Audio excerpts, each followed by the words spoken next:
വിശുദ്ധ കുരിശിൻ്റെ നേതൃത്വത്തിൽ ഞങ്ങളുടെ ശത്രുക്കളിൽ നിന്ന് ഞങ്ങളെ രക്ഷിക്കണമേ. ഞങ്ങളുടെ തമ്പുരാനെ, പിതാവിൻ്റെയും പുത്രൻ്റെയും പരിശുദ്ധാത്മാവിൻ്റെയും നാമത്തിൽ ആമേൻ.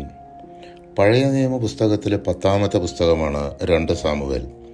BC 1010 മുതൽ 970 വരെ 40 വർഷം ദീർഘിച്ച ദാവീദിൻ്റെ ഭരണകാലം സംഭവബഹുലമായിരുന്നു.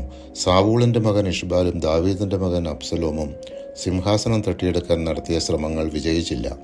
ബാഹ്യശത്രുക്കളായ ഫിലിസ്ത്യർ, അമലേക്യർ, മോവാബ്യർ, യദോമ്യർ എന്നിവരെയെല്ലാം തോൽപ്പിച്ച് ദാവീദ് രാജ്യത്ത് സമാധാനം സ്ഥാപിച്ചു.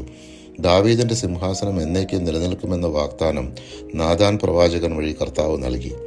നീതിനിഷ്ഠനായ രാജാവായിരുന്നുവെങ്കിലും ബലഹീനതയുടെ നിമിഷങ്ങളിൽ ഊറിയായുടെ ഭാര്യയായ ബത്ശബയെ സ്വന്തമാക്കാൻ ദാവീദ് കാട്ടിയ വൻ ചതി നാഥാൻ പ്രവാചകന്റെ ശക്തമായ വിമർശനത്തിന് വിഷയമായി.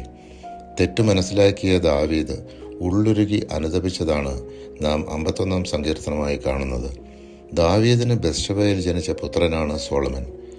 ദൈവഹിതത്തിന് വിരുദ്ധമായി ജനസംഖ്യ എടുത്തതിന് ശിക്ഷയായി വന്ന മഹാമാരിയിൽ നിന്ന് ജനത്തെ രക്ഷിക്കണമേ എന്ന യാചനയുമായി ബലിയർപ്പിക്കുന്ന ദാവീദിനെയാണ് 2 സാമുവേലിൻ്റെ അവസാന ഭാഗത്ത് കാണുക.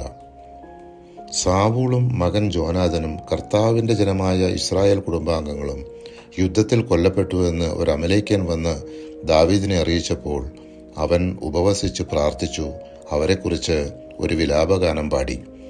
ദാവീദ് കർത്താവിനോട് ആരാഞ്ഞു, യൂദയായിൽ ഏതെങ്കിലും നഗരത്തിലേക്ക് ഞാൻ പോകണമോ? പോകൂ, കർത്താവ് മറുപടി നൽകി. ദാവീദ് വീണ്ടും ചോദിച്ചു, ഏത് നഗരത്തിലേക്കാണ് പോകേണ്ടത്? ഹെബ്രോണിലേക്ക്. അവിടുന്ന് അരുളി ചെയ്തു. 2 സാമുവേൽ 2-ാം അധ്യായം 1-ാം തിരുവചനം.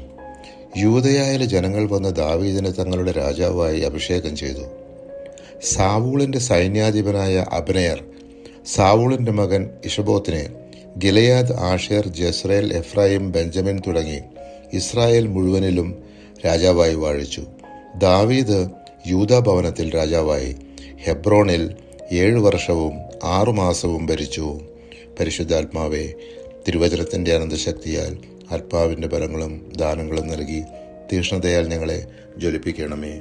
ആമേൻ.